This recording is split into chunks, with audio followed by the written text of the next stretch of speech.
Miarabantsika tsirairay avy indray amin'ity alahady fa 14 ny volana janoary ity ary fifaliana ho anay hatrany ihany koa ny miarabantsika isa-tokantrano ary ny mirary soa antsika sahady amin'ity maraina ity. Alohan'ny dirantsika ny amin'ny mofinaina an'io dia hivavaka isika.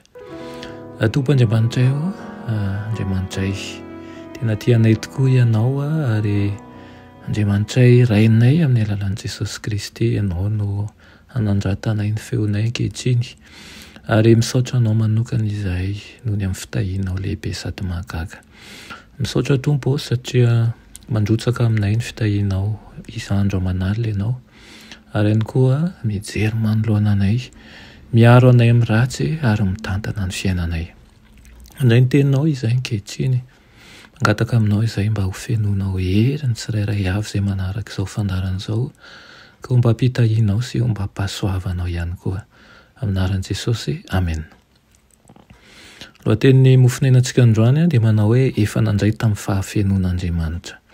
Nalaina amin'ny Jaona toko 1:5-12, manao hoe fa tamin'ny fahafenony no nandraisantsika rehetra, dia fahasoavana anampy fahasoavana. Amen. Niezaka namonjy an'izao tontolo izao i Kristy tsy tamin'ny fanahafana azy anefa fa tamin'ny fanambarana taminy ny hery manova ny fahasoavan'Andriamanitra. Izany hery izany no mamolavola sy manefy ny toetran'ny olombelona mba ho tahaka ny toetran'i Kristy. Nasehon'ny Satana ho titena sy mpanjakazak'Andriamanitra, mitahaka ny zavatra rehetra hozy izy io ary tsy manome n'inona akory, mitahaka fanompoana amin'ny voary no voninahitry ny tena nozy izy, nefa tsy mahafoy n'inona mba hahasoa azy ireo. Nanomezany an'i Kristy anefa dia manambara ny foniny iray. Milaza izany fa mahery tahaka ny fahafatesana ny fankahalan'Andriamanitra ny fahotana, fa ny fitiavan'ny mpanota kosa dia mahery noho ny fahafatesana. Rehefa nanomboka ny fanavotana antsika nefa Kristy dia tsy misy izay tsy ho foiny na dia mamy toy inona aza ka ilaina ho fanatanterahana ny asany. Tsy misy fahamarinana ilaina ho amin'ny famonjena antsika izay ho tazonina. Tsy misy fahagagan'ny famindram-po atao atsirambina. Tsy misy fomba ampiasain'Andriamanitra vela amin'izao. Miampy fahasoavana ny fahasoavana, miampy fanomezana ny fanomezana, mivoha amin'izay rehetra mitady famonjena, ny tahirikarenan'ny lanitra manontolo.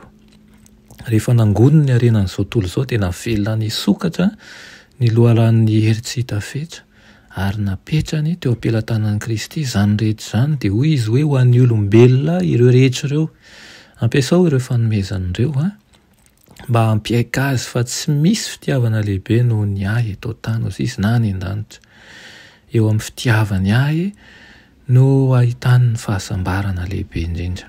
Ankasitrahany iray avokoa ny fanahy rehetra efa novidiany zanany lahy tamin'ny fanomezan'ny ainy.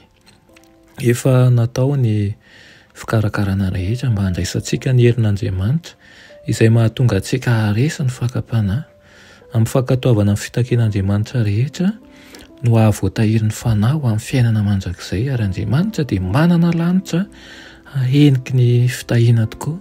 Tiany harotsaka ho amin'izay rehetra mazoto mitady an'izany fanampiana izany. Tiany ho harotsaka aminao izay mitady an'izany fanampiana izany ary izy irery ihany no afaka manome azy. Ary isan'andro isika dia asaina hangataka amin'Andriamanitra ny herin'ny fitiavany, mangataka amin'Andriamanitra ny fitahiany, mangataka amin'Andriamanitra ny fahasoavany. Ka ho fahasoavana miampy fahasoavana ny iainanao isan'andro ary ho fitiavana miampy fitiavana ihany koa, ho tsy ho lany amamina no hita eo amin'ny fiainanao. Hivavaka isika, saotranao izay ry Andriamanitra tianay fa tsy mitsahatra ianao mandrotsaka an'izany fahasoavana izany aminay. Misaotra Tompo fa Andriamanitra be famindram-po ary tsy lany amamina tokoa ianao. Mangataka aminao izahay mba ho fiainana ihany koa tsy ho lany amamina satria ianao manjaka eo aminay. ka ahafanay mizara zany eo amin'ny toerana rehetra misy anay, na ny ankohonana na ny toeram-piasana na ny toeram-pianarana na ny rehetra misy anay. Izay mihitsy ihany koa mba ho loharano velony izany fitiavana izany, ka na ny fiainana ihany koa dia ho fijona vavolombelona ny fitiavanao. Amin'ny anaran'i Jesosy, amen.